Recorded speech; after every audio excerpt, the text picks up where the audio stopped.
Talked last week. Who's that? I don't know. Yeah, man. Hey, here. Gary. Hello. Did you hear which chili won last night? They didn't say. Did you vote for one? Well, somebody's on Zoom. The chili? Three. Can you hear us? I can hear you. Can you hear me? Okay. Are you gonna be able to hear anyone in the audience? Real are. I hope so. What we did is we've now got the owl going, so if you go to our website at www.columbiatwp.com, you'll be Okay. able, and if you have any questions you want, you can text me or email me at supervisor. Okay, so is that better than watching via YouTube? We're afraid you're not gonna be able to hear everybody that speaks. That's why we turned the owl on. The owl is a YouTube video that will Okay. capture everyone's voice and Can you give me the website again? it's Columbia, Yeah. all short case, Yeah, we didn't make. and any then changes. TWP behind Columbia at.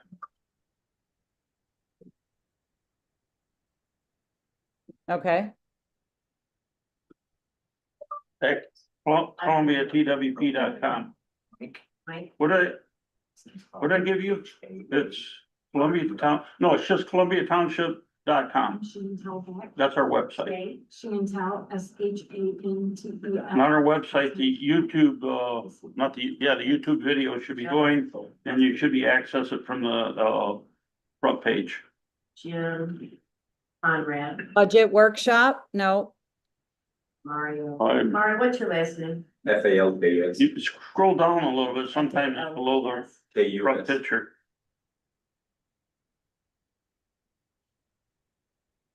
Is it on me, when you guys watch this at home, is it, you go to meetings or what? Go to Meeting. YouTube.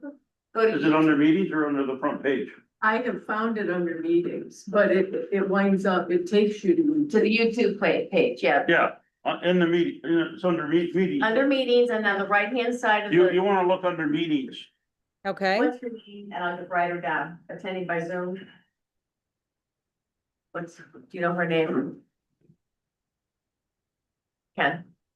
You know her name? What? You know her name? The woman on the computer. this is Antonella. Antonella? Antonella, yeah, I'm on my daughter's computer, so it's got her name up on top.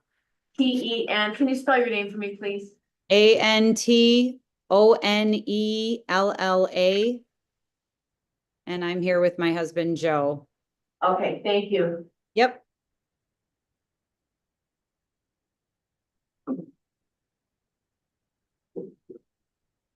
So 6 o'clock. We're still trying to get to all the meetings, eh? Was you able to get on the YouTube video? under today's meetings, it says no meetings today, so I'm still exploring, looking for a.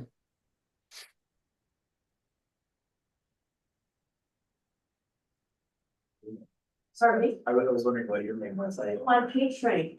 Yeah, I'm chair of the planning commission. This is Ken Spicer, and he's supervisor. Is it the live stream button? He's sitting over here. Yes. Everyone else is a resident or, yeah.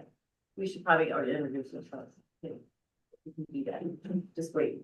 Yeah, I was just curious if you're not on Facebook page. I think you were there as the administrator, so I didn't hear. Or it was like just the. Yeah, yeah. Oh, I'm under Um, live stream and I don't see anything active. In this ordinance together, but we really don't make the decision. Sure. It's a police power ordinance. And only the board can make those decisions. We're just being helpful by getting direct together and doing a public comment piece. And all of that, and so, some version of this will go to the board next week. I don't think they'll necessarily act on it, Okay. but maybe the following month they will. Okay. I think we wanna sit on it. There's busy to do.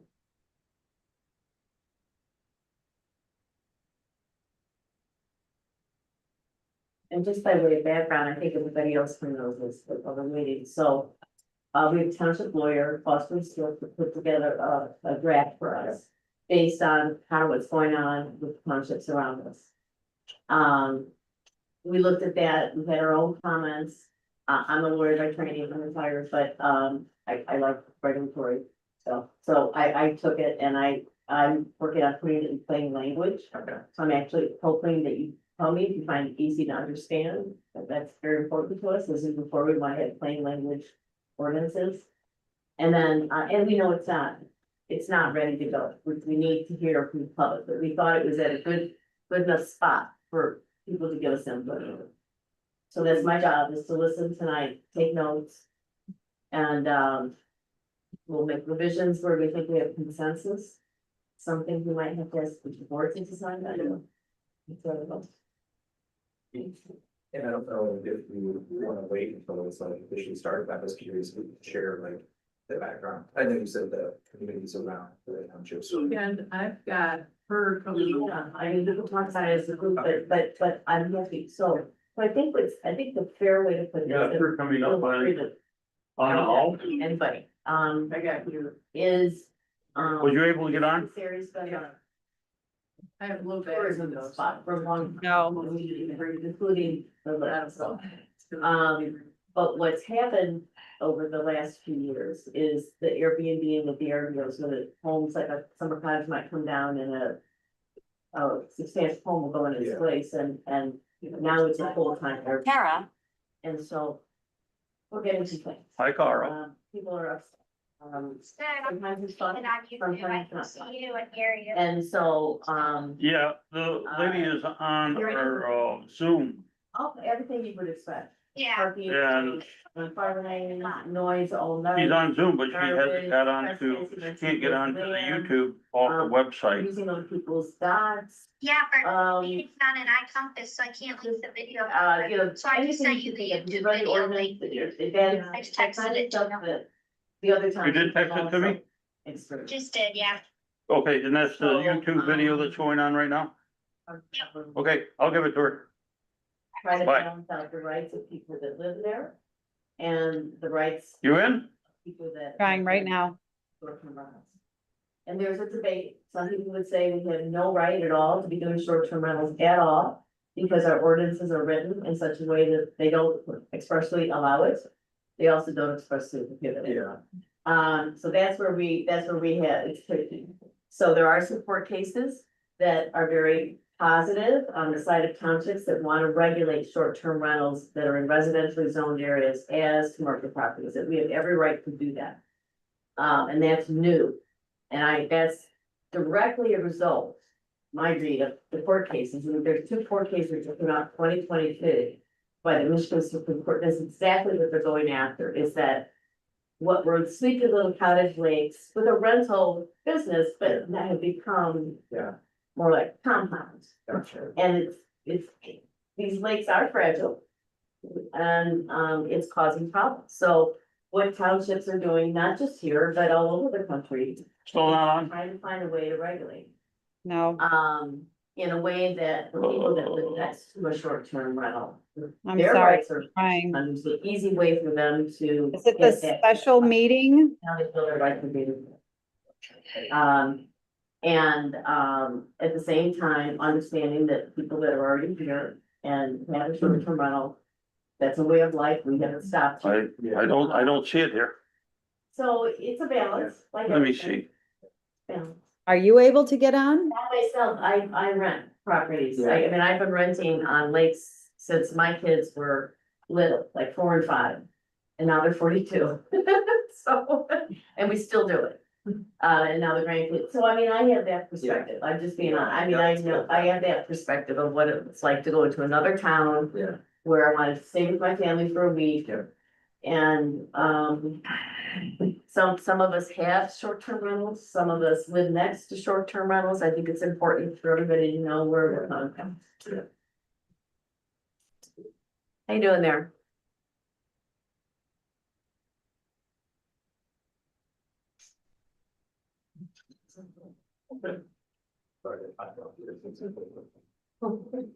Any luck, Kevin? I see meetings, I just don't see the one we're in now, that where I can click and actually watch a video. I'm sorry. So if this Well, is. the she's okay if she is now, why don't we just, You're on the owl.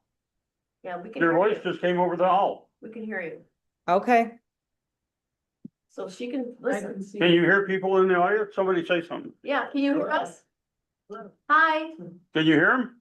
yes, I can. So I'll mute myself so that I don't disrupt what you guys are saying. Fine. Somehow it's working. Mary. There's a little pause between what I'm hearing here and then I hear it a couple of minutes later. so we need to try to speak slowly and all right, I'm gonna record on my phone, cause that will help me take minutes.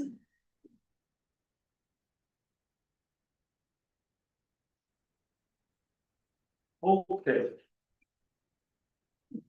Our agenda for tonight is we're looking to, gather information on short-term rental. This is not a township board meeting, nor is it a planning commission meeting. It's just Kate and I trying to get, an understanding of what our issues are, all our issues, not just a few, because if we write something with just a few issues, it's not gonna be very good. So we're trying to find out what the issues are and what's needed by the short-term rental people. And then we're gonna try to find out what we can do to come to some sort of, understanding, on how we can maybe develop this ordinance so it meets those that want to have short-term rentals and those that are having problems with short-term. And that's would be our goal, is to work something out that's, reasonable for both parties.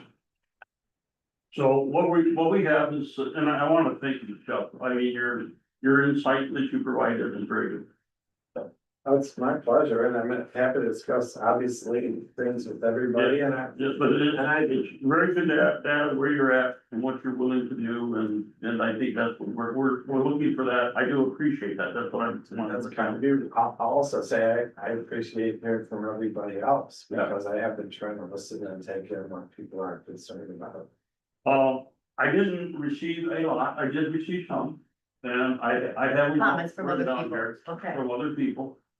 And, what I'd like to do is just, I know Jeff's got a lot of stuff, but what we'd like to do is talk to the site and try to point out what you guys think about the ordinances you got, what you'd like to see change, and what would be beneficial, and any ideas you have about the issues that you have heard on what can be done about it. So we're gonna focus over here.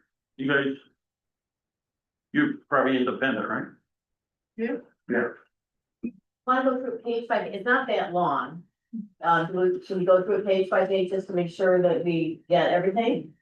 I think that can be helpful. I didn't know how much, I think there's some general comments or feedback as well as then going through line by line.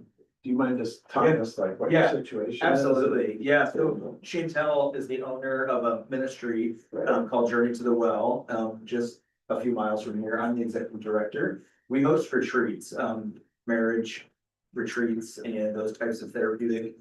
And we operate it after having kind of worked through with the township previously. We really operate them as overnight rentals, and as part of their stay, we do some ministry workshops with people. And so But you're also operating as a nonprofit, and you're also operating under our social gathering, right? yes, so we have a special use permit to be able to gather the participants then, so they stay overnight in the homes on our property. So we have 600 acres, our own. I don't think we have you as a short-term. I don't think you're short term. Yeah. Okay, well, that was maybe kind of our question too, was like, Well, do we qualify? We'll let people above me, the township board decide that, but I would think that, you probably will fall into that, but you're welcome to stay here and Well- comment. Can I ask a quote, what's, Sure. you know what, your zone, what's your zone? Well, we have, because there's quite a bit of acreage, Right, there's a lot in the agricultural, but then I think there's some residential as well. so I think if we get to the final ordinance, eventually, I think the R1, R2, RO would likely say something like, or short-term rentals only in these areas, except, and only under these circumstances. I don't think we're, at this point, the way this is written, it doesn't address ag. Okay, yeah, there was a comment here that says for rental in the ag Yeah. district. So that was a primary Yeah, question was, yeah. okay, so are we in here, are we not? And just so that, I guess the question was, we didn't wanna have an ordinance go through that then ends up kind of locking us into something if we're not meant to be, I guess. You're working under the social gathering, Yeah. under special use permit. Yeah. We're not changing the special use permit. Okay, No problem. okay. What about the lake access issue and all of that? Are they on the lake, just the lake? We. I have access to Jeff Place all better. Is that all been, Private. Yeah, but that's all part of like, I don't see, yeah, I mean, it's the property that they have within the boundary of that social district, but, you know. I'm not giving you a final decision because we're not here for that, I can't tell you that the board's gonna go that way or not, but that's up to them. We mostly just wanna learn what's going on in the community, so we know Yes. what the rules are, what the boundaries are, how we fit in them, and then how we're able to communicate about what's going Well, on. I have not heard any of your neighbors complaining or anyone around from complaining, so I don't. They got 600 acres, Huh? they have 600 acres, so Yeah, plenty of separation, I think. do you have lake access with neighbors on either side that are gonna complain about, Across the lake, but I mean, we're pretty isolated on our side. how about this way, is there anyone within 300 feet of you, on the lake side? Not on the Then, lake yeah, side. then, yeah, we're not gonna. Must be done. But we still wanna be considerate. Yeah. When you- You guys have any questions of them? I read you this until, Yeah. and I thought, I didn't know if you were here for a different matter. but No, you're just here for- really wanted to be involved and make sure I stay on what's going on. Appreciate that. Well, so, I guess I could. yeah, I guess you can go through, Yeah. what you like about our ordinance, Sure. what you don't like about our ordinance, what you'd like to see changed. Yeah, sure. First, let me get a general comment on, I understand, maybe. I'm Jeff Sobel. I have a cabin on the island where we stay, and I also have a short-term rental on the other side of it. On 15 one we have. In terms of my kind of high-level perspective on it, I think this is probably overdue, and I think it's a great idea to make sure that if there are short-term rentals, that it's being done under a set of regulations that, really make that work for the community and for everybody around. My own personal feeling, and of course I'm biased in this, that just getting rid of short-term rentals altogether, I think would be short-sighted from the point of view that they have never been regulated, so there's no experience of how we could live together, so to speak, under, I think, an appropriate ordinance that did regulate short-term rentals, and also I do think there are positive economic benefits to the short-term rentals that relying on would be detrimental to use. Like I understand there's issues of housing and, residents and population count. I don't know for sure, but my guess is the short-term rentals that would need to be abandoned under an economic ban would not be probably end up as second homes. I don't know if they would end up actually augmenting the population community. And I do think that, for instance, we employ at least 8 people on a pretty full-time basis, within the community, and there are those kind of ripple effects that would be negative in terms of, the kind of economic ripples that can bring people in and employ them and help them. So having said that, and then just moving on to the ordinance, I thought there were some more opportunities actually to make sure that people don't end up in a situation where they're in a concentration of short-term rentals. So there's kind of an issue of not just whether you want to do them, but if you want to do them, how many you really want to have in any geographic distribution, and even across the township, you could come up with an idea of some number you wanted, or in a particular area like one of the lakes, you could come up with some, number of how many you wanted.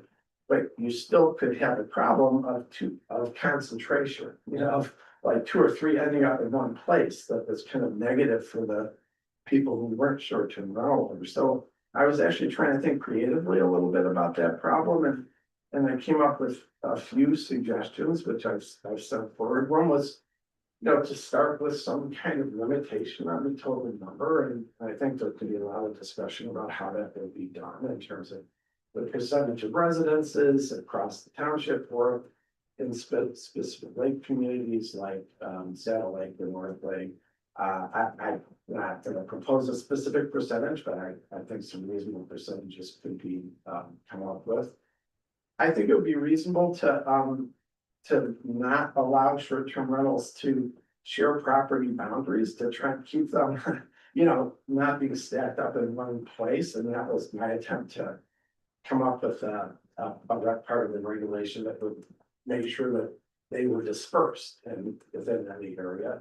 And I also don't think it's really fair for any non-rental owner to necessarily have a boundary with more than one short-term rental. That also seems kind of unfair, kind of call that the sandwich effect for potentially that I think should be avoided. So I think there's some things that could be in the regulation that would make sure that the overall number of rentals was kept at a reasonable cap and that there was a distribution of rentals so that they weren't concentrated in any one location or weren't impacting any non-rental owner unduly. So that was kind of the first part of what I commented on. I think the rental registration should go with the property, actually, not with the owner. That's my understanding of how it works almost everywhere. I was a little surprised to see that the draft ordinance seemed to imply that the registration was with the owner, not with the property. I'm pretty sure like in South Haven, that's not the case. And the problem is, if you sell your property, and it's almost certain that if you've been renting, you're gonna have future rentals already booked. I mean, this is kind of a recurrent problem in the ordinance. So, for instance, we have maybe 60% of next summer's already booked. And most of those are returning families. Some of them are coming for the third or fourth time, to be there in the summer with us. And they got the whole family together, the kids, the grandkids, everybody walks out that week. They kind of count on it. And then we even have a couple of people who tried to book for the summer of 27 already in our property. And so the problem, as I see it, the main problem with putting the registration with the owners, if it can't transfer, then you got a whole lot of people who can be impacted. And if it's being run as a responsible STR, I don't know why, a purchaser should be able to continue to run it that way if they so choose. Anyway, so that was one of the comment. And then my biggest issue actually really revolves around the occupancy. And I think these were absolutely just lifted from South Haven, That's right. which I understand, that's a place to start. I just think this area is completely different than South Haven. Most of those, South Haven, by the beaches and by the town is just one rental after another, basically. I don't even know if they're quarter acres. I mean, some of them might be like 0.2 acre lots or even less. I mean, some of them basically are just big houses on no land. And I think this is a very different situation. Like we have almost 3 acres and other companies have 600 acres. Like there's some places that just have a lot of acreage, and to kind of say, oh, this is the number, whether you're sitting on 0.2 acres or 2 acres or 20 acres, that's just not an issue in South Haven. They don't have that kind of diversity of properties that are dealing with in terms of the size of the properties, but we do. And so I tried to come up with just some framework that might work. And Kate, I'd heard you saying, I think it's appropriate that it makes sense to tie the overall occupancy to the number of bedrooms, but I think you could then tie the number of bedrooms to the size of the lot. Like, I don't know that you have to say that a 0.2 acre lot and a 5 acre lot, are kind of limited by the same number of bedrooms or the same number of occupants. Now, I don't know what the right outcome is there, but I kind of suggested if you have less than an acre, maybe you could have 4 or 5 bedrooms, and if you had more than an acre, 2 acres, whatever people thought was appropriate, you might be able to have maybe as many as 7 or 8 bedrooms. And I can tell you, if what you wanna do is get multi-generational families, and I keep using that phrase because that's really what we're trying to do, is rent to multi-generational families. If you only let people have, if you only have small places, you're not gonna get those families. I mean, I don't care what your experience was, but when you've got grandparents, kids and grandkids, you need more than a couple of bedrooms and you've got more than 12 people. And so in some ways, if you limit it to 12 people, you're almost asking to get parties in a way, because that's it's gonna be a bunch of kids or whoever. And so I actually think having some latitude to have more bedrooms and a few more occupants on more land gives you the ability to try and attract the kind of renters you actually wanted. And if once you had decided how many bedrooms per STR, the other, approach that I thought would be really helpful would to be to say, for any bedroom, you could have 2 adults and 1 child. And the reason I say that is, I know it's kind of sounds a little funny. What we're trying to do is get kids, we want families, and a child could be even an adult child of another adult, but when the families come, whether it's grandparents and adult children or adults and their children, those are exactly, in my view, the kind of rentals that are nice for everybody. And so that was kind of, I don't know how anybody else feels about it. I thought that was a proposal that tried to focus on, look, if you want to bring just adults and not families, then we're talking about smaller parties. And if you want to have families, then you can have somewhat more people, in a rental, because families are gonna behave differently than just a group of adults. That's just the reality. So I kind of drafted something to that effect. And what else? Then the lakefront, I understand the idea of there's one other really important thing here. So that was kind of the total occupancy. It was my approach to trying to make the total occupancy reasonable.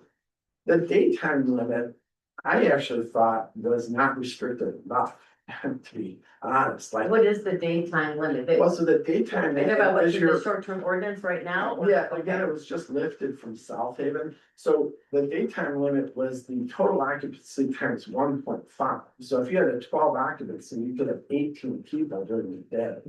And I actually think that's counterproductive, like. It is. For our approach, we don't want anybody who isn't an occupant, to be honest, like, I don't want our renters, like, inviting over their friends or whatever to party during the day. I think it's reasonable, maybe have 2 more people, or if you have a big enough place, 4 more people, but I actually think the ordinance should be more restricted on daytime. And when everybody goes to sleep, everybody goes to sleep. What you don't want is parties, during the day and during the evening. So I actually drafted something that was like, if you have less than an acre, you can only have the number of occupants you rented to, and maybe 2 other people, let's say, whereas if you had more than an acre or 2, you could have the number of occupants plus 4 other people, but not 1.5. I think 1.5 actually invites daytime and evening parties. So I thought there was actually an opportunity to be a little more restrictive during the daytime to everyone's benefit. Let me interrupt you, Yeah. I'm throwing something in here because since you're on that point, it creates another problem because when does the daytime end? Then it's when does it end? And Well, you could just limit it to the total number of occupants. What I don't want, like, sometimes we have, somebody has a problem with the hot tub. When we have, somebody comes out to fix it while they're there, I just want people calling and saying, oh, there was an extra guy there during the day. I could almost see passes of people getting to. I think there's a little leeway to let 1 or 2 more people show up. Some of them may have a few maintenance people, not even there to kind of hang out with the occupants. But I think, like, Anyway. I think that- agree. So the daytime occupancy limit, I thought. I'm sorry, just a second. You, I agree on what point, Ms. Anatella. Antonella, it's okay. I agree with I think it's gonna be really hard for a small township like this to try and get that nitty gritty with occupancy. You know, some of what I'm gonna speak of could possibly help that, monitor that, but you know, that occasional one or two person that comes in, you know, to have the township be called and have fines, and I could just see this being so complicated. So I was just saying I agree to it, but I had a different spin on as to how it can be monitored. I don't know if you guys got my letter, so I can speak when he's done. That's all. Yeah. But, and then, you know, on the lakefront, again, I would tie it to adult occupants personally, like, if you're gonna really limit people by the amount of lakefront you have. You know, for instance, again, we have 3 acres and then we have lakefront, it's kind of distant from the house, and sometimes people are by the house, sometimes people are by the lakefront. And I think if you want to limit the number of people hanging out at the lakefront, then you should limit that, like tying that to the occupancy, to me. Doesn't make a lot of sense, so I guess if you have lakefront, saying something like, you can't have more than 4 adult occupants, you know, people using the lakefront per 25 feet would make sense. But not all houses that have lakefront access are actually. And then on the length of stay issue, I think the length of stay is really only a big issue from the middle of June to the middle of August, like we were saying, like. You know. That's when people wanna come for a week, that's when there are a lot of people here. I think it'd be fine to say outside of those boundaries, you could only have 2 rentals in a week or something like that. If you really don't want kind of turnover. That's a minor point. Parking, I think there should be, you know, some minimum number of spaces per number of bedrooms. I've kind of suggested 1 space for 2 bedrooms, but that could be adjusted. I don't think there should be any on-street parking, if we have to make it very clear to our, you know, nobody, in my view, should be allowed to park in the front of the on the street. We have to have the parking for sure. So that should be clear, dedicated parking, not just open space. No, to no, park. dedicated parking. I mean, I think you should have a parking space for every X number of bedrooms, whatever people think this means. I don't think you should just have a field and say go park, you know.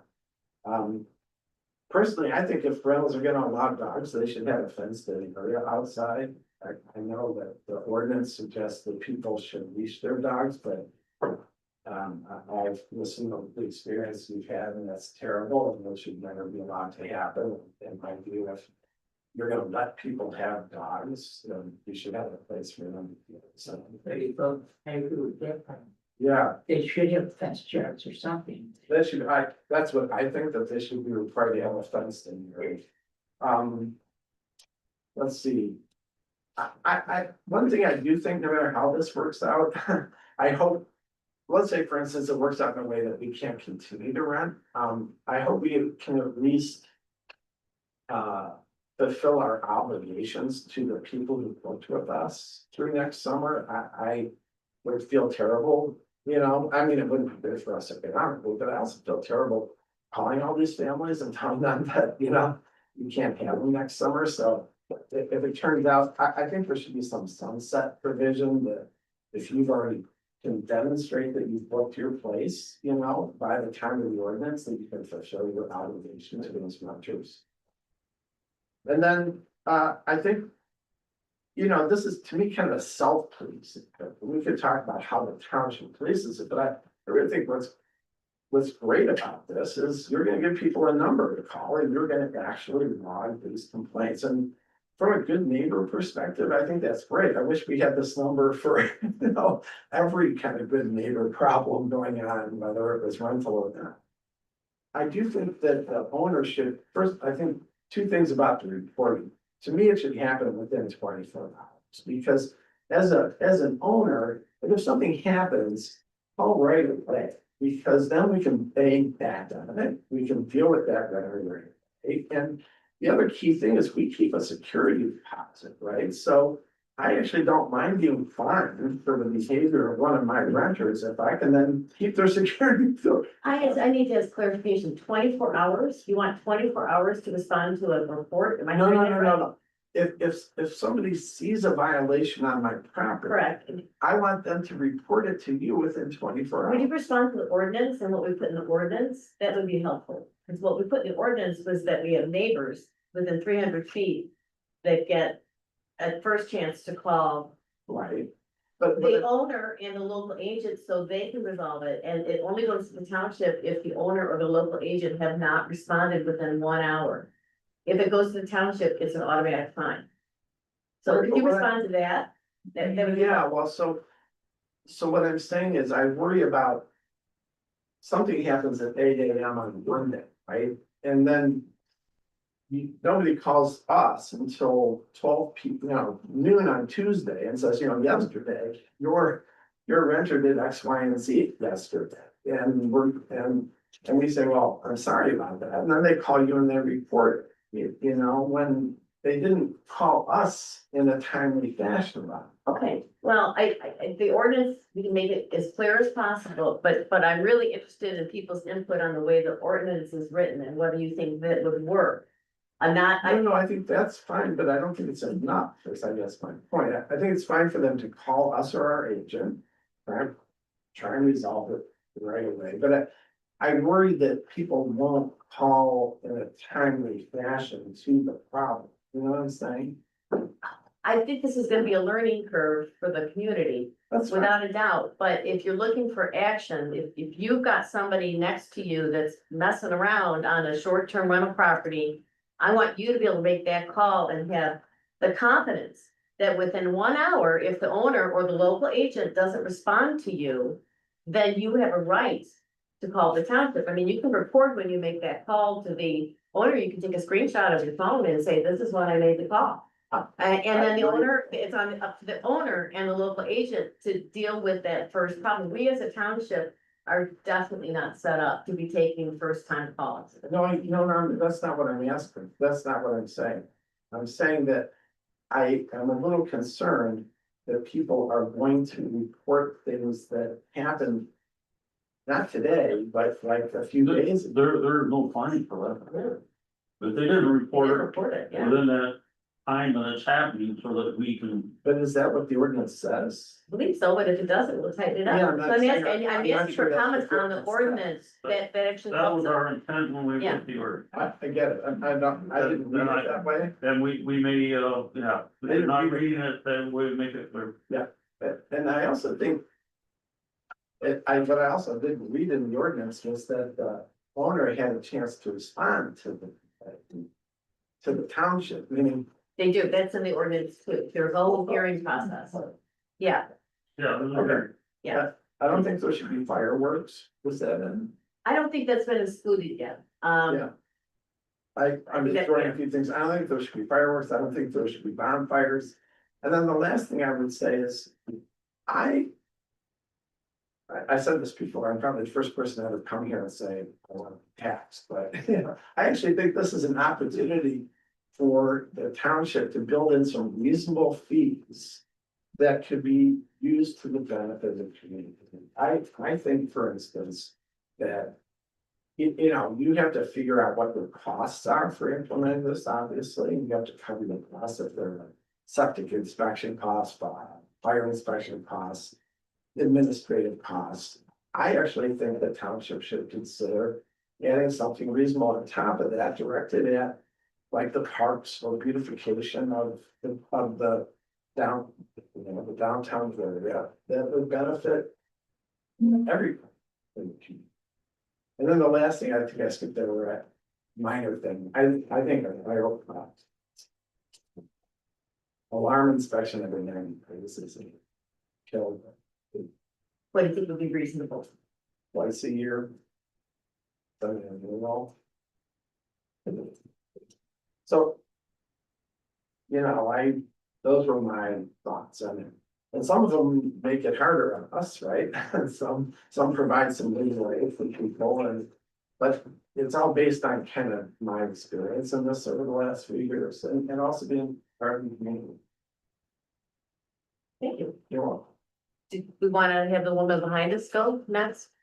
Yes, Hello? Hi. yours? Can't see you now. Yes, and I've been able to hear everybody, so thank you. So we purchased our home just last year and we spent probably about 2 years searching for what we're ultimately hoping and using as our second home.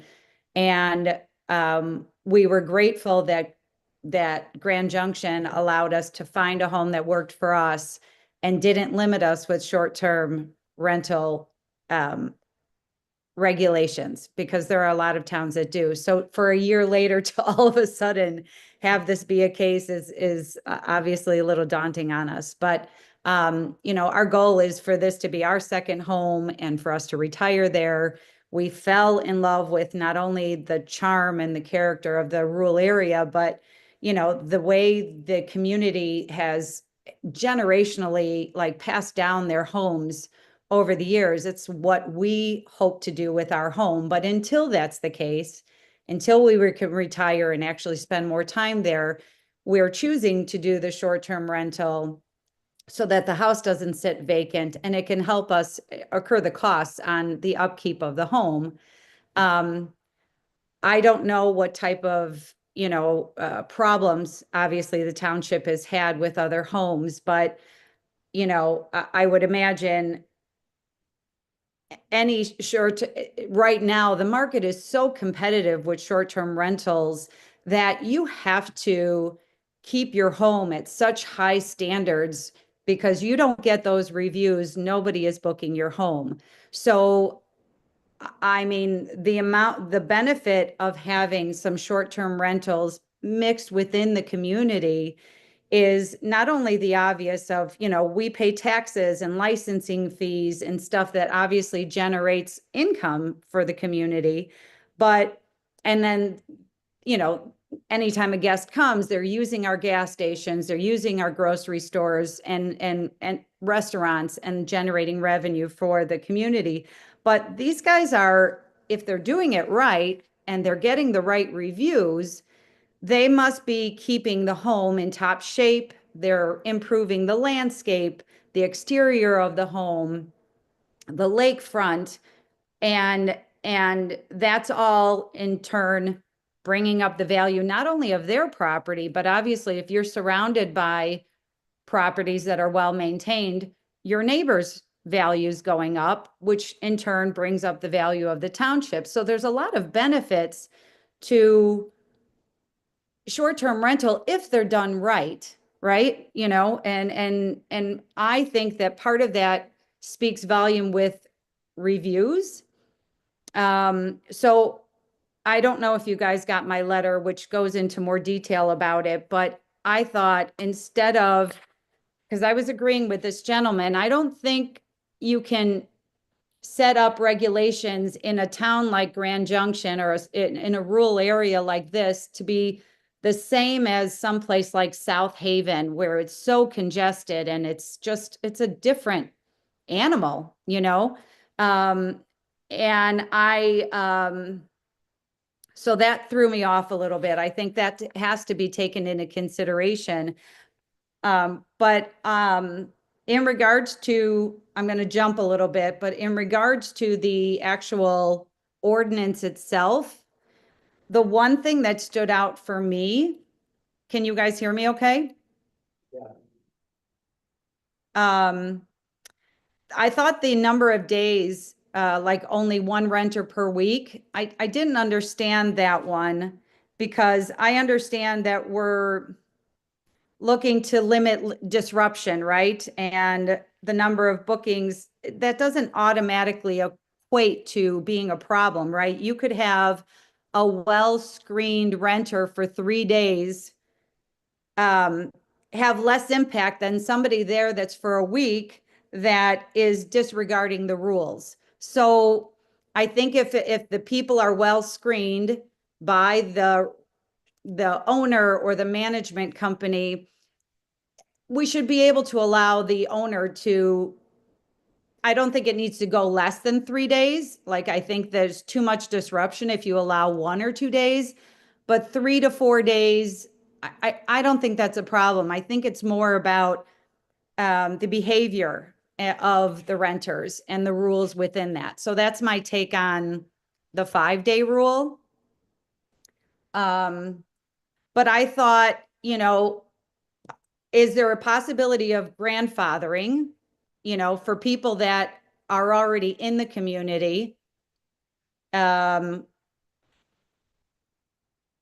Or like something like a phased compliance for existing short-term owners, you know, like he had said, you've got renters that have already booked a year out, et cetera, you know, so if there are short-term renters, is there like a leeway where it's phased, where this stuff comes into play and it's more starting now for people that are new and starting a short-term rental? So those were 2 things I thought could possibly be an option.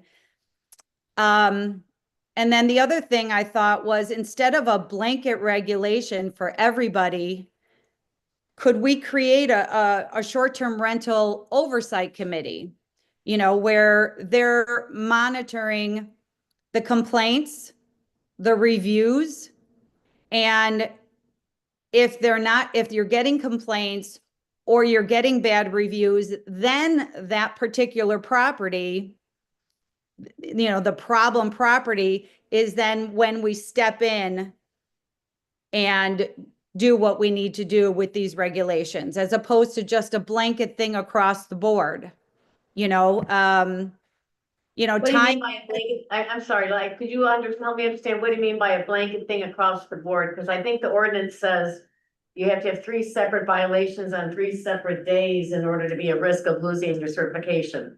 So what do you right, mean? but I think that risking your certification is a little harsh, depending on what regulation was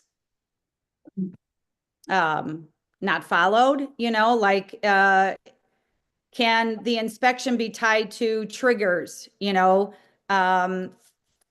And, you know, can we allow certified inspections rather than, you know, township inspections every year? Just, you know, like something a little bit less severe from the get-go, and then, you know, or depending on which,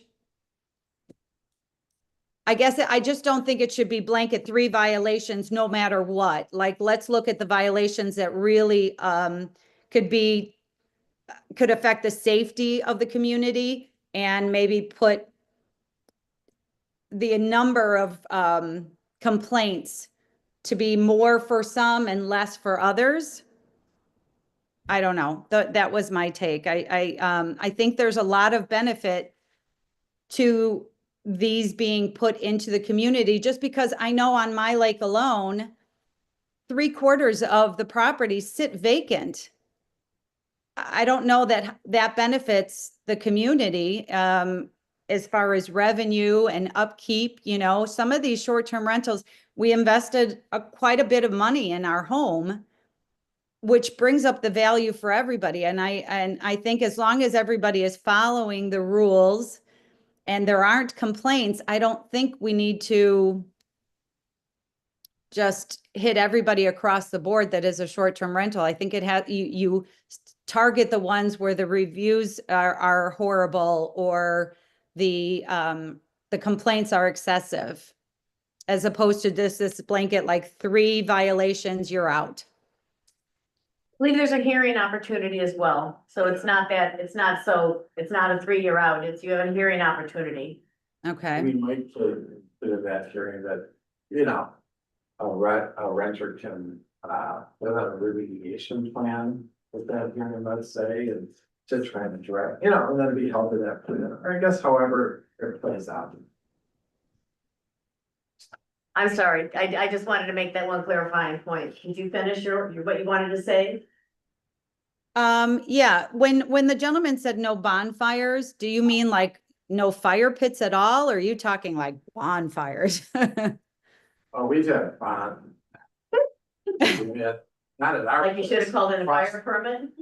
Yeah, like I have a video of one from just a couple of weeks ago. I think it'd be real easy to say something like, fires have to be in a fireplace Fire. or in a fire pit that can't be Right. more than X feet, right?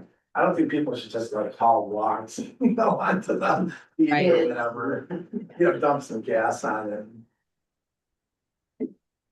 I Did you mean, get everything in? I just wanna make sure you got everything in. yeah, I mean, we personally keep our occupancy to 6 to 8 because we don't want the parties, that's a choice that we've made with our property, but I do think that number of occupants, I think it depends on, like he said, the size of the property and the making sure that, okay, if you're going to have 10 to 15 people, does the septic system that you have in place, align with that, and just make sure that they're doing it the right way. They're just not cramming people in so they can make money. That it's done respectfully and safely when it comes to the septic, the lakefront and et cetera. That's really it. So the comment I wanna make on the occupancy issue, is that the planning commission meeting last week, we did talk about this. And I had done a little bit of research for the planning commission on the issue of occupancy. And really, what my research has shown me is the best practice is to tie occupancy to the actual structure of the house and the adequacy of the septic tank. Mhm.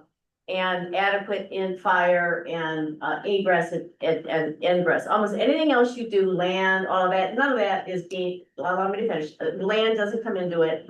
It's the house itself and whether it's adequate. And if I live on the lake, I would want the septic provision because I'm hearing from other lake owners who are seeing septics that are leaky, Right. gross into the lake. I mean, this is one way for the short-term rental owners to show everyone else around that at least your septics are up to date and certified, but the septic system would have to be certified by the local health authority for the adequacy of occupancy. And if you want to change it out and get a bigger septic, it's your decision.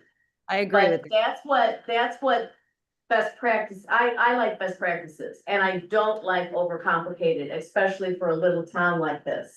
We're trying to figure out a way to get this started, knowing we can review it every year and add, which is what the townships around us have done. You start with something basic that hits the most important stuff. And then maybe the following year, if you need to do more, when you know a little bit more about what you're doing, you might add some more provisions. That's what other townships have done. So for example, the cap in South Haven, that didn't happen until they've had years of short-term rental experience, and now they're putting a cap on. The level of complexity with a cap, only, these neighborhoods can have one, but that's way beyond anything we can do as a township. So, And the other thing I wanna add is that none of the townships that are assessing fees, none of them are making money on this. This is just to cover the costs of doing the review to get a certification out. The big win for the township is to have a list of the Airbnbs in their township that are willing to go through a certification process, insurance, safety, public, having that list and a way to go after violations. But we don't make money off of it at all. so can I ask, are you suggesting then the draft ordinance suggests this fewer of 12 or, based on bedrooms and are you saying you would replace that with just something that was based on the characteristics of the house? I think the house is- if I were in charge of it, I would replace it with based But on, if she was in charge of, the township board will that's right, be looking at that. but allow me to She, finish my she point. looked at a lot of data and she's taking a lot of data and she has a lot. Yeah, I know. But I know what the range is. If I were gonna draft it, what I would do is I would tie it to the number of beds in the house. And the beds include sofa beds and fixed cribs. And I would also reduce occupancy and not count children under 12. And I also would tie it to the septic. and operating fire and carbon monoxide systems with the fire inspection. And because any other thing that you do, beyond the safety of the house and the structure of the house is gonna cause problems for the township under fairness. Well, that, I think that makes sense. I just worry about kind of the South Haven effect, which is somehow, I don't know why they did it. They let people build the biggest footprint house they could possibly build on those lots. And What's our limit right now? Do you know, anybody know? 1,500 is less I heard, 1,500 square feet? That's not very big. no, 1,500 short-term home. no, No, the size of the house that can go on a lot is 7. is it a ratio of, Oh, they go right up to 5 foot of the property boundary, and I don't think they have any backyard. They. That might be We haven't something to look at, is to yeah, limit we the built- size of the yeah, house. They got city water and all that, we gotta have a septic field, they're not like us. Then. This is actually, this is for you to tell us what you think of our zoning ordinance, not for us to have an opinion of what we think it should be, because it isn't gonna be our opinion, it's gonna be out there. but speaking not as an owner, but as somebody who spends a lot of time here in our cabin. I personally would rather see houses that are appropriate for the size of the lots. I understand it's Frank and I agree. Ultimately, it boils down to having an adequate size house and septic and infrastructure for the number of people you have. That is the core issue, but I personally wouldn't want to encourage people to build large houses on small lots. That's, Currently, you they can can, look at, They can't. yeah, our minimum is 1,200 square foot lot. And on that 1,200 square foot lot, 30% of the backyard has to be open. You gotta have a septic field in there, and if you calculate it out, that 12,000 square feet comes out to 24 by 30 house. okay, If you take the well, and it's gotta be 75 feet away, and if you calculate it all out, it's gonna be 12,000 square feet. All right, also, if the zoning covers it, then, okay. I know I'm talking a lot, but can I make one other comment about that, woman's, situation? I'm sorry, I don't remember names very well.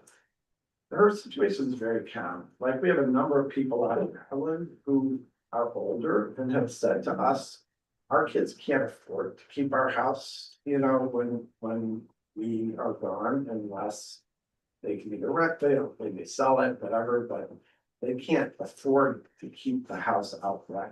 And I do think there are a lot of, there are some people like myself, they're gonna have a house that they maintain as a pure rental, and there are a lot of people who are gonna wanna rent it a good part of the year just to make ends meet or keep it in the family. What we're trying to focus on is our ordinance and comments. I'm sorry, I didn't mean- Okay. We'll be here to 10 o'clock.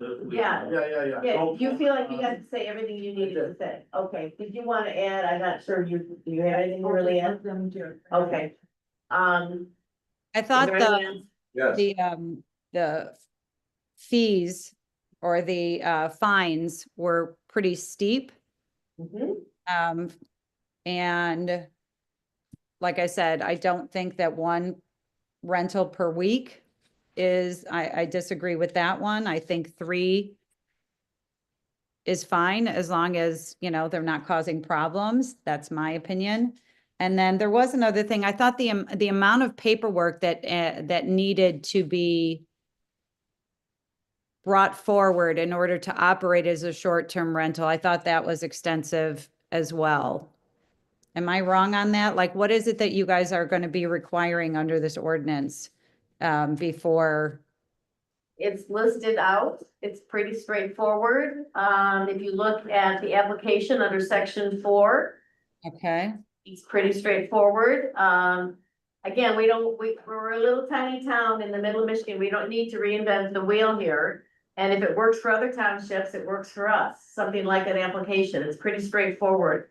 The big thing that might be new is, the ownership, you need to show $1 million insurance policy. And I don't know that that's required right now of the current one. it's not a big thing. It's and easy. does the certificate have to be annual? Is that standard?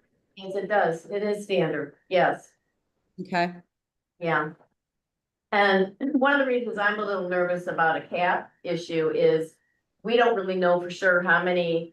I don't mind the idea of a cap. I think probably you're gonna get there, but that very first year is tricky because you don't really know how many how many of these you have. You have kind of an idea. We've done our own research, but you don't know for sure. And if you set a cap that's less than your current number, you're gonna start a competitive process, and now the township has to manage a lottery. And people are gonna get picked off because they didn't get part, I mean, it becomes very complicated from a township management standpoint. I'm not against, I'm sorry, it doesn't the lottery, does it change next year? Or the It people could. who won the lottery, they continue, or then you choose new people, whoever is gonna win the lottery for next year? they have, as the way the ordinance is written, the application process would open on October, I think, first of every year. And and the renewals, the certifications end on December 31st, so everybody's putting in their application the last 3 months of every year. The township's job is to get through those applications, and get certifications out. And they're 1 year at a time. And then 9 months into the renewal process, you're starting again for the next year. So it is an annual that's what everybody else does. And I think the other thing I'm gonna say, that I've just noticed living here, and I don't have a house on the lake. But I've rented houses on lakes, and I know what it feels like to be there, and, you know, it is very different than South Haven. Our lakes are small, we have sand fire lanes, they're really quite fragile compared to the infrastructure that you see in South Haven. And so I think the occupancy thing that the owners need to be thinking about is does the township, do people that live there want cars going in and out, in and out, in and out, and then your 8 people are coming in and out, in and out, every time somebody comes to rent, in and out, in and out, and in the summertime, it's pretty full as it is, the township. Do you really wanna burden, you know, your residential area with the opportunity for rent 3 nights in a row during the summer? And you've heard me say this at the planning commission meeting, that my experience as a renter during the summertime, anywhere in the country, it's a week between Memorial Day and Labor Day. And it's just a grown-ups, and if you don't like that, go to a hotel. Because no, most people don't like to set up in a house for 2 or 3 days. It's expensive, and you're buying groceries and you're settling in, so I'm throwing that out there for another perspective. What it's like to be in one of these rentals, and what my expectation would be looking for a rental. I would expect to have a week, required in the summertime. Again, that's her personal opinion. It's my opinion, yeah. Yeah, and we're trying to take comments here from the road. Man, Yes, thank you. on the order. Now I forgot everything I have to say, but on the ordinance, yeah, I will try to stay to the topic and address the issues. I wanna say first that I do respect what you're doing, your writing is great. Unfortunately, I still believe it's against our ordinance, and it's not in line with the great plan of the township. The master plan of the township, not at all. And it's just gonna open floodgates and create a lot of issues, but okay, we'll talk about this at the board meeting, so I'm not gonna go too far into that. And I'll talk from personal perspective, because mine is very specific. I think one of the things that is not addressed over there are easements in the ordinance. There is for lake access, shared lake access. Okay, how about, when I purchased my house, my land and build a house. I purchased this, knowing that the short-term rentals are illegal. And I didn't expect any kind of business going through my land, through my easement. And now it's constant. Can you just explain how your easement works for my benefit? I mean, There's 2 other properties behind me, between me and the lake. We share the lake access between us, the 4 property. And now 2 of my neighbors wants to run short-term rentals. And they all go through my property for the rentals. So the traffic, it's unbreakable. is there some contract governing your easement? I mean, do people tend to have It's governed by, yeah, the easement governs how they share lake access, but there is a provision in here. That says, if you wanna look at it, lake access limits, did you take a Yeah, look at it? I know, it's just not very specific, yeah. No more than 6 may use lake access at any one time if it's a shared or association access site. Yes, I understand, but I'm talking about people, business driving through my property. On the road, No, through my easement. It's my easement. It's for residents who need access to the properties, not for their business. That should be very clear. In the ordinance.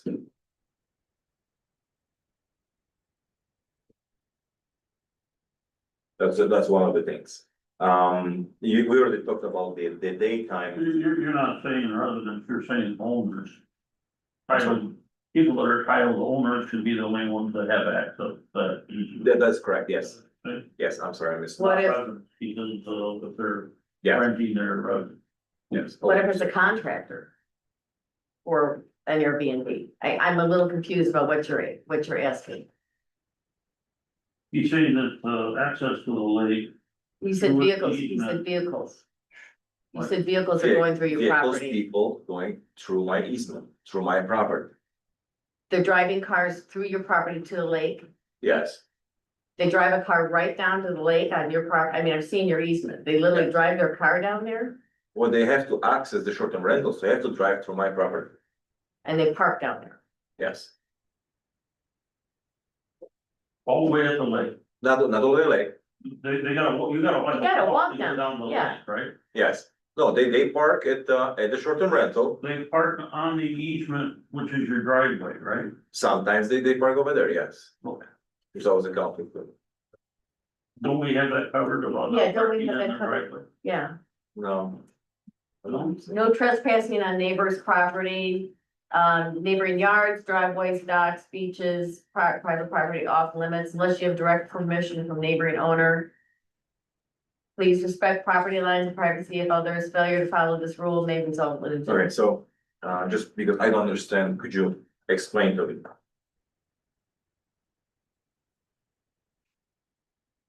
When I purchased the property, I purchased this, knowing there's an easement, okay?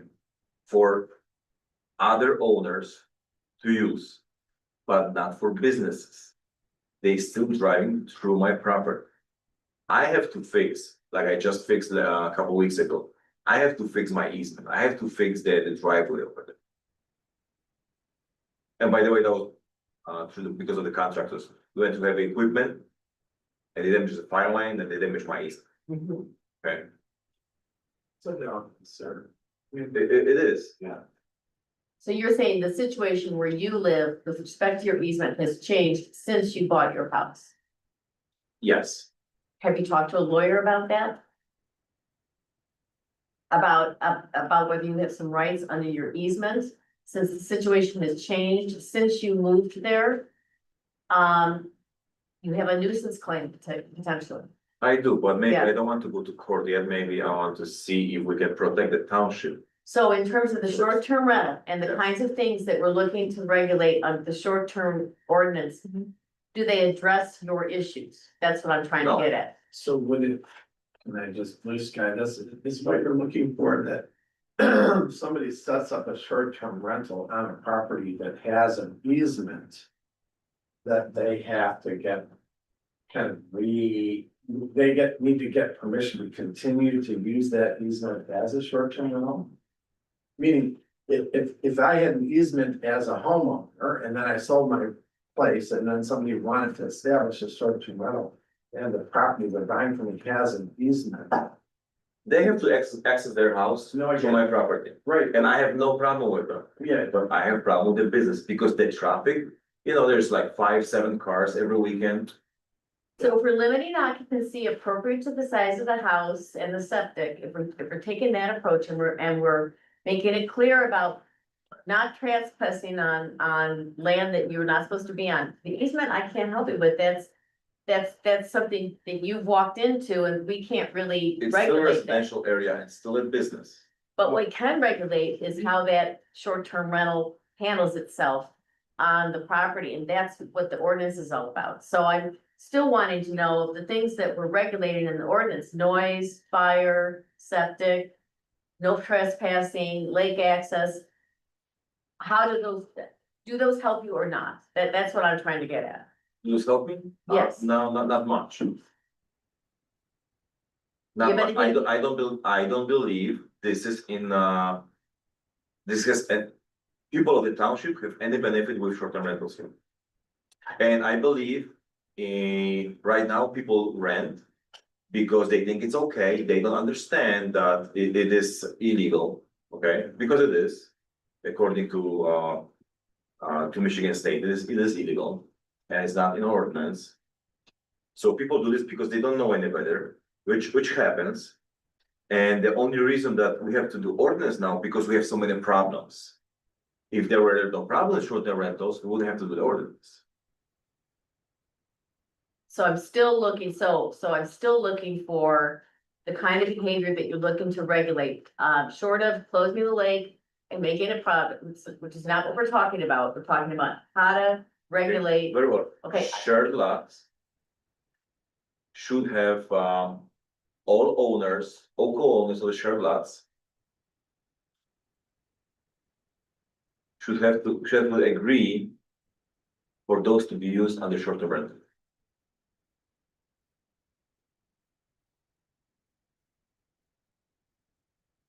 You say, there's another way to phrase that. Yeah. Parties to an easement. Are you addressing the easement, because we use the term? Yes, no, I went to the next point, to the shared lot. Oh, sure. Yeah.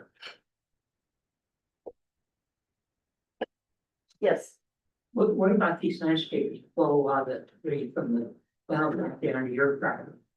What can be done about that? can you be more specific? I know you and I spoke, but what can be more specific for the group here? Well, I thought that was specific enough. I mean, you've got a short-term rental on this side of you, and they don't bother to take care of their lawns and everything, but they have a rental company or a lawn service come in.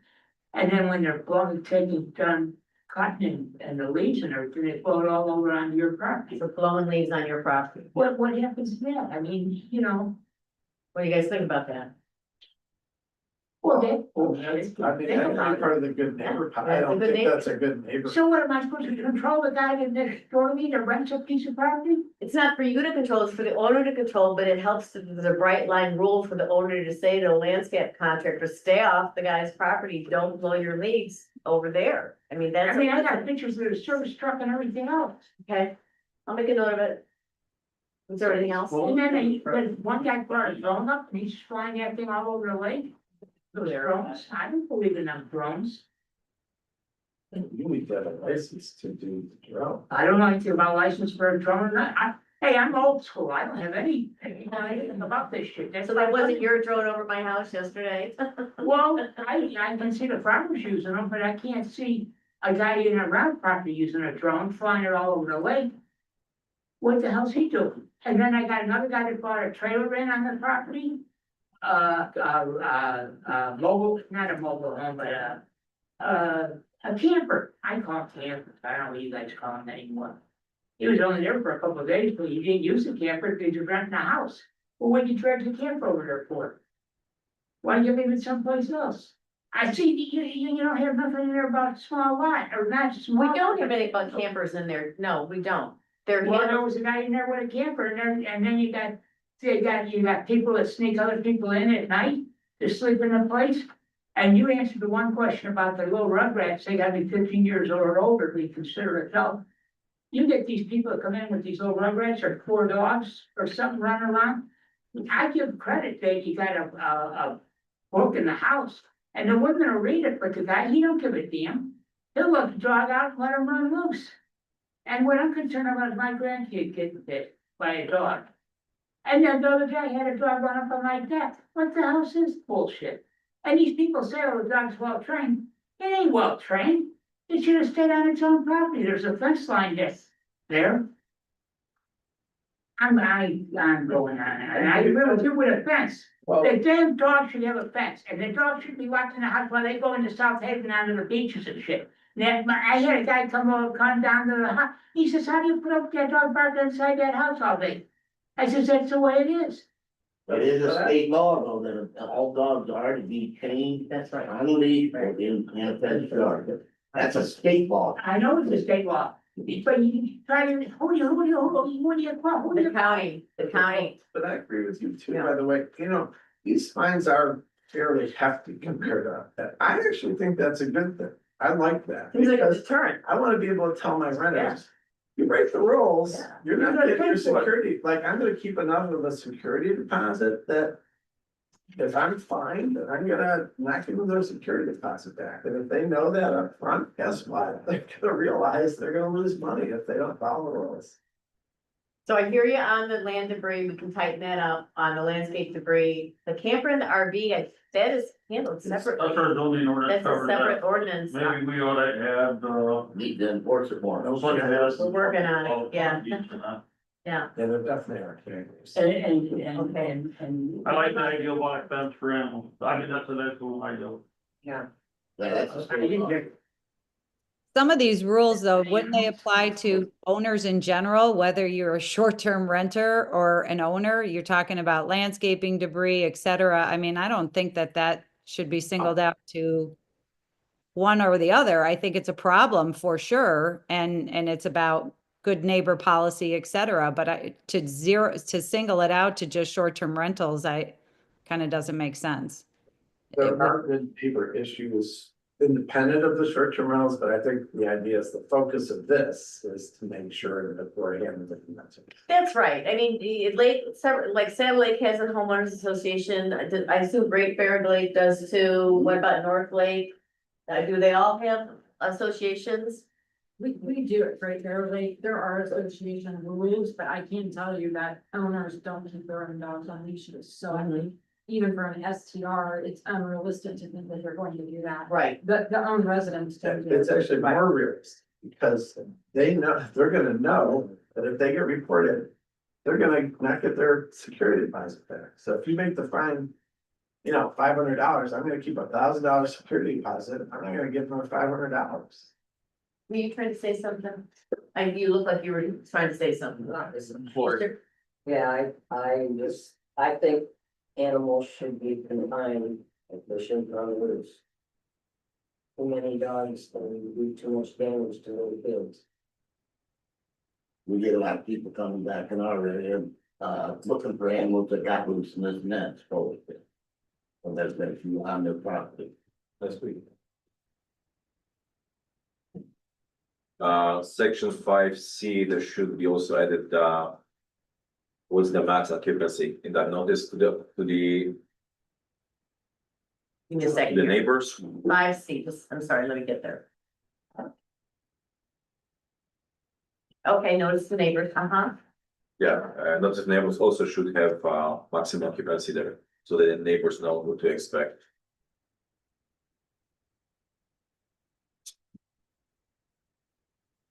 Okay, got it.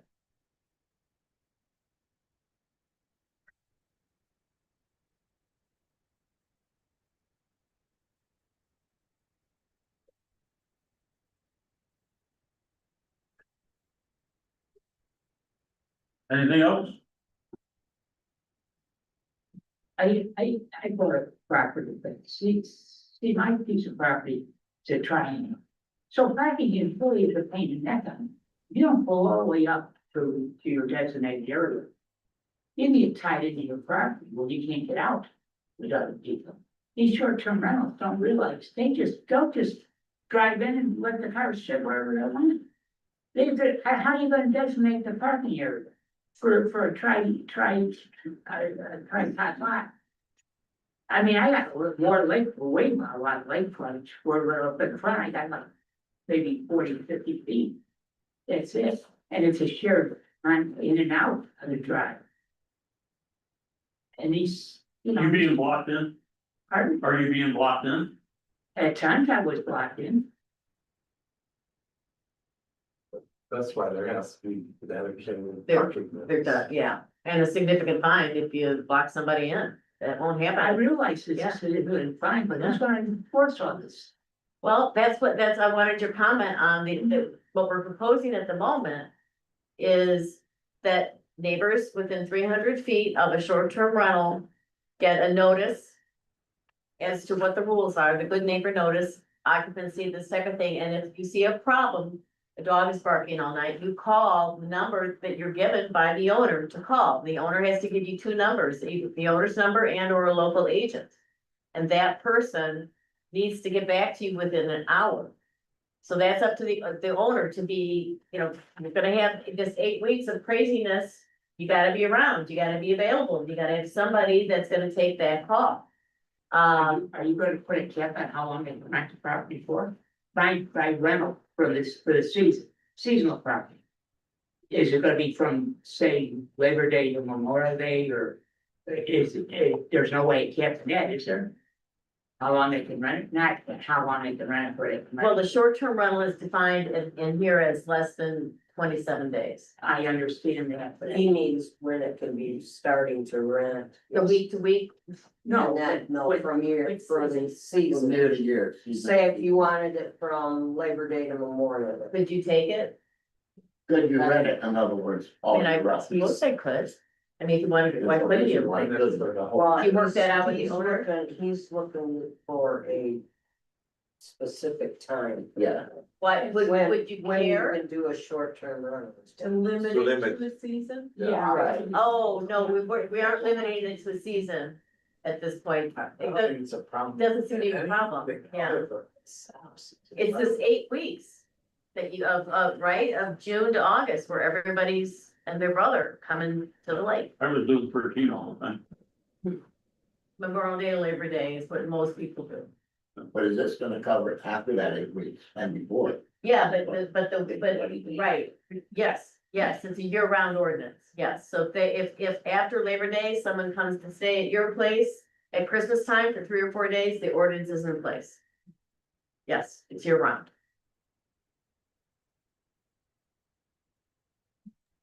I have a quick question. It should be obvious, I'm sure, but I just want to clarify. When you talk about safety devices being tested, should we clarify tested by who? So they don't assume it's tested by themselves, Anybody have a suggestion on that? If you could put your phone up to it and show that it was a date, you could show that it was where it can be that informal. Does anybody have any suggestions on best way to do that? Did you say for fire safety? Fire, yeah, smoke alarms, currently the draft says every 90 days, the owner has to show they're testing their smoke detectors and their carbon monoxide detectors that There are are working. companies that go around and test fire extinguishers. that Yes. They could probably Develop it by make them more department. certified. I thought somewhere in here there was something about the fire department doing it, Doing an inspection. They do. at the time. and checking the Correct. smoke detectors and the fire alarms. For that first time of certification, it's not clear at this point how often we're gonna have a fire department going in there. Beyond that first certification. Well, I can tell you, I check mine every week. How, would you believe me, what are you gonna do? Like you said, take a picture, stand up there on the ladder. That'd be the easiest thing to do is just take a picture, cause you got a Well, time you're date 78 years stamp. old, how you gonna climb on a ladder without worrying about? Probably shouldn't. Probably shouldn't. You could take a picture from the floor, stand there looking at it. Yeah. A little bit wild things that don't. I just Any think ideas on that? if you're gonna set a violation, let's be specific. Yeah, I think you're right. Yeah. But the But I fire remember department- there's an annual, Okay, annual, we'll find out. Anything else?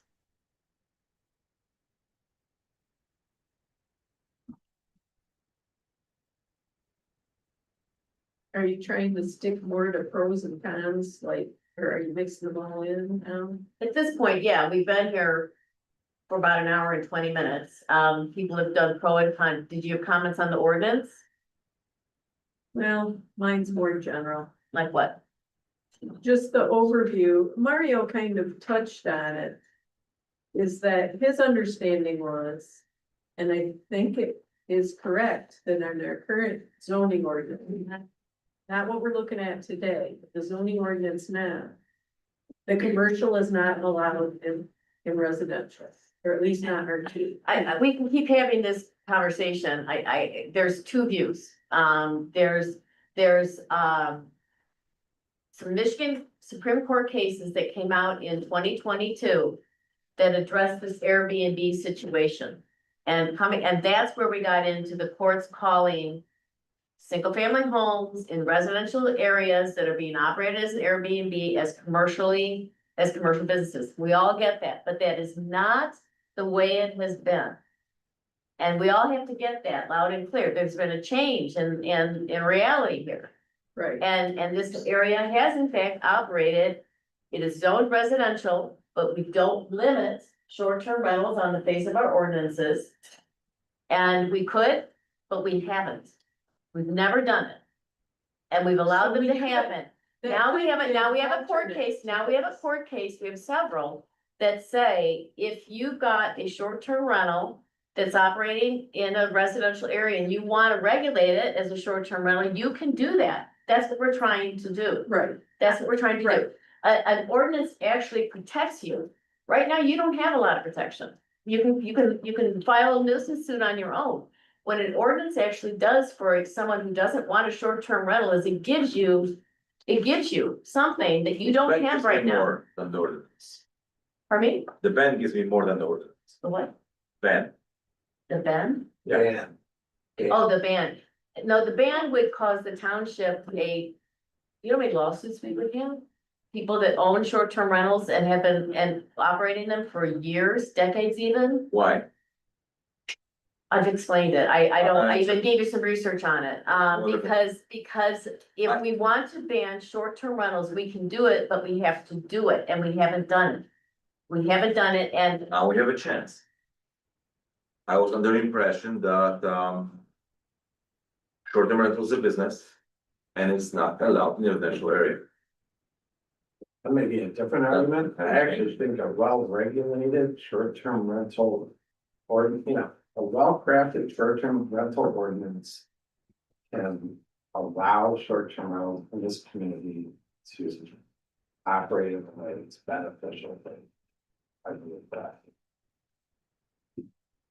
it's regulation of the whole thing. It's and regulation of How the much whole thing. difficulty we have with what we try to regulate now. That's But right. this is a whole nother item. That instead of trying to allow it with all these restrictions, you could alternatively, it's just a choice to ban. That is a choice. are you prepared to handle all the lawsuits? And I think I think you could get them either way, but Actually, I think damn, it'd be better because, if we allow this short-term rental, as we're talking about, we just opening the door for other people, like the ones that wanted to build, down by Monterey, not long ago with all these little houses. We're just opening the door for them to move right in and start building motels for people. No, We don't want motels out here. Well, Jeff had a solution to that, is limiting the number of short-term rentals, and that could be for a life, it could be for agricultural district, could be a whole bunch of different ways that we can do that, and he provided a lot of good information. And that'll have to be taken into Limit it around, consideration. that would be all, that would be acceptable also. But if you open it up. And I think Mario also got a good point about where he's tied in, he can't do anything and he's being overrun by short-term rentals, and I think Jeff also has a solution there that you can't have two short-term rentals within a certain distance. I don't think we can regulate Let that. me just, I'm sorry, let me just clarify something, okay? I started to be interested on this on a personal level because the issues I started having, okay? But I'm glad that it happened to me, because this made me aware of the situation. And, I don't see clear benefit for the township. And, right now, South Haven, they're trying to close down the short-term rentals. I think there's about 500 of them right now, and they try to lower this to, I think, 248 or something like that. They're killing it. It was like 2,500. They're killing it. Because they cannot handle that. How are we gonna handle that? And, if we say we create an ordinance, that will make a clear signal to people that, yes, we're doing that. And more people, because they can't do it over there, they wanna be so close to South Haven, they're gonna come and invest here. They're gonna buy here, and they're gonna push out the people, and take off the houses that normal people could buy. This is gonna, artificially inflate the value of the houses, but it's gonna be artificial. They're just gonna push out the rest of it. I don't think that's true. I think the short-term rentals, if anything, are displacing vacation, other vacations. I mean, if you got rid of short-term rentals today and looked at what happened to those properties like ours, they would end up being divided and sold as vacation properties. I think, fine, it's not. I agree. Permanent And residence. isn't there some incentive for economic impact for what, people that do come in and say about houses like this, My own belief is a diverse economy is a strong economy, whether it's at a small level or a big level, and I think it's short-sighted as to completely wipe out, a form of economic activity that can be beneficial. And has been going on Has been going on for for generations. decades. But everybody understands that it's on steroids now because these places are big and that's exactly what this is intended to address. So I really appreciate everybody coming here. Yeah, I just wanted to make a comment about what you said about the parking thing. yeah. Probably should be mentioned in something that the gives to the tenant. That if you do not park in the designated parking areas and you have people come here and you're parking on somebody else's place, it's a toll rate. Yeah, That, fine. that other neighbor has a right to say, hey, these guys are on my property. Well, I'd like to mention one thing, that 51% of our property in East Township are non-resident. Our revenue is not based on taxes, we do have special assessment districts where we get money based on taxes, but the money that we get to operate the township basically comes from the state share revenue of sales tax. And these smaller as our population has not changed, and we don't grow with the growth of the market. We're hurt by the state because we're not getting, they're backing us back off the 2024 revenue sharing and a reduction of like 10%. So we don't receive money based on all the secondary homes that we have in our township, including when we start building up short-term rentals. I'm not trying to say that's a bad thing, I just wanna make sure that you know that's the reality, that we, basically the township, cannot really afford to continue operating in the way that we're operating because we don't have enough funds to do the things that we need to do to provide the safety to this community. Can I ask, there's a 6% lodging tax. You don't see any of it. There's no revenue share with you guys. That's what you got a lot of the state for.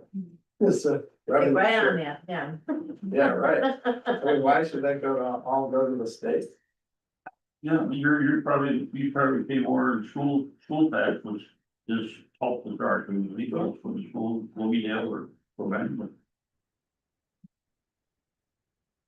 But that's just something to say, I think we got all your comments, I think we know the differences. And I think Kate and I are gonna work on trying to, Get another draft out.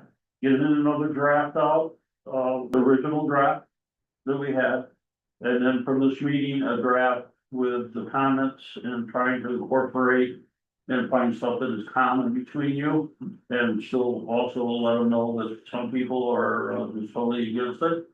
I didn't write down, but we have some other people that have stated point blank, they don't want any short-term rentals. They didn't comment on our ordinance, so I didn't bring those forward, but I have received. Other than that, unless you guys got any more discussion you wanna make, I think we've gathered all the data that we think it to be helpful for the township. Is there any way anybody on the township could, kind of step in and get Mario in about their easement? It sounds like they're altering it, which, I would really like, I'm not I would really like to see as a personal person, your easement. And actually what it says. I know what's on the paper, but I wanna see the written document. I went to the court. And if it's being altered. There's nothing, there's no easement there? No, He has a there's claim. no paperwork. He There's has a nothing. claim, but it's, the easement is. Did you get title search on your property when you bought it? Title? Title search. insurance, Claim for clear title. for clear title. Sure. Did you get a quick claim deed or? No. Well, we need to talk to her because I need to see what rights you have, because I don't know. I mean, if you could have a right of way, you could have an actual easement, you could have, joint tenant, it could be. My thing for me, looking at your situation, it's the owner that is the person that has the right, That's right. not the renter. There you go. That's my point. But that would be probably a civil situation. Well, let's put it out there. One more thing. So you mentioned that possibly the ordinance gonna go to the board next week already? Maybe. I Maybe, don't know but- that they'll make a decision, but we could have a Well, draft in front Can of we them. know ahead of time when the board will plan to make a decision, not like It won't be that, yeah. It won't be that, Yeah. I'm not sure that we can make November. The um, board's gonna have to have at least 30 days review, so the earliest that they would, do something will be November. If we do something November, then we really can't tell short-term rentals to stop what they're doing because they probably already booked for the next year. Yeah. But that's not me, That's the that's me board, so talking, probably- not the township board, but But we're gonna try. we're gonna try to give them. The board meets next Wednesday. In other words, it'd be, the draft would be. Should be in the in agenda packet in the next ordinance, week. But it wouldn't be enforced until next year. Right. But in terms Begin of, until next We year. don't know, the board is gonna make that decision. Right. They'll have an effective date when it will start. but in terms of the next draft, which is what you're interested in, it should be in the agenda packet for the board next week. And they meet on Wednesday, right? Tuesday, I was getting, so Is it gonna be discussed as an agenda item or just included? whatever the board does, yeah. It would be provided to them as a first look. And then they have a period of time to look at it and then they'll probably be on the agenda and in November, they may put it off to not look at it to December if they're not comfortable or even into next year, we don't know. But you do I have don't- public comment, you can still come to the meeting and give public comment on the draft. So I All the encourage- comments we have today are gonna be written up and put in with it. And a new draft trying to get the, where we can compromise it. Thank you both for your effort. Yes, thank you very much. Well, we appreciate the Well, turnout. I was yeah, looking thank for you. more, but, Yeah, and thank you again, Doug. I mean, I can tell that you put a lot of time and thought in and you are, I knew it, I looked you up, I'm like, I knew it, Yeah, I work at Rush, my mother worked at Rush. She ran the lab. Thank you so much. Suzanne Watt, Yeah, thank you. she brought barcoding to the labs, yeah, That's back in the very day, nice. yeah. Yeah. I knew it, I looked at my, that's pretty cool. I do mostly, I see. Okay. All I'm getting is- I was just saying, tired, or what, Everybody has to, what, people, are you still at home? Yeah, yeah. All my. Yeah. I said my heart. You know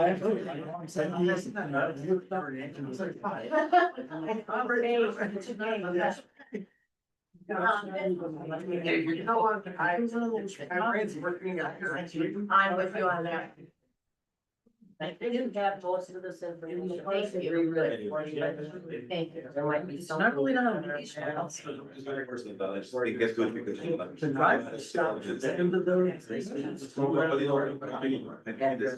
Through property. These complaints, they're just information. Or. So, but they can't. I block didn't it. find them on. It's about the township.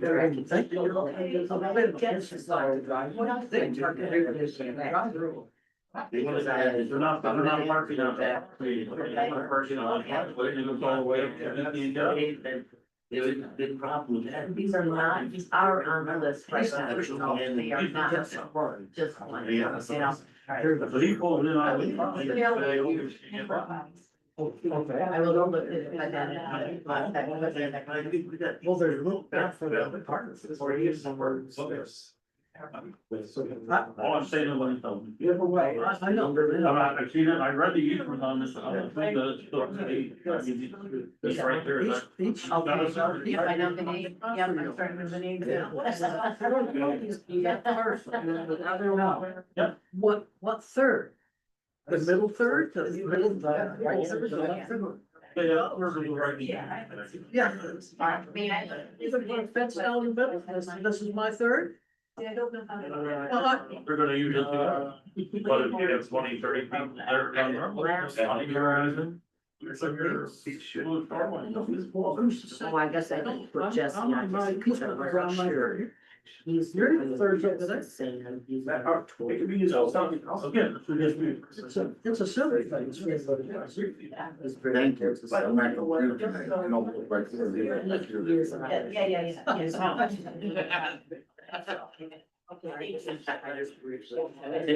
But I got pictures. I got one around the corner from me, and it's, I was regularly feet. Yeah. But I do say, you know, we just keep at it, or in our third or fourth month, keep at it. I can get that. That's right, that's right, that's right. I need to wait through. No, we don't. That's right. You're a registered voter. I'm born. No, I swear to you. Well, we need to just talk before. You know, we in our agenda. Now, what do we do? Down the road? That's old. Missed it. I'm having it still. I mean, No, I'm gonna. It's not Conrad? Oh, thank you for correcting me. I don't know why. When you and I first exchanged, I heard Conrad. I'm sorry. That's clear.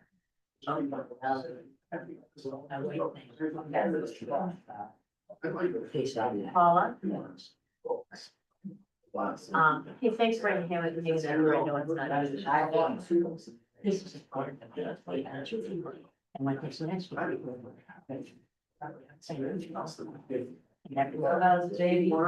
And something. It's just bad.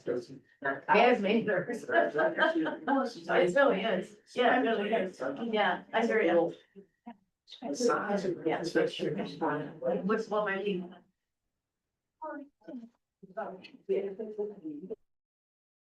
Take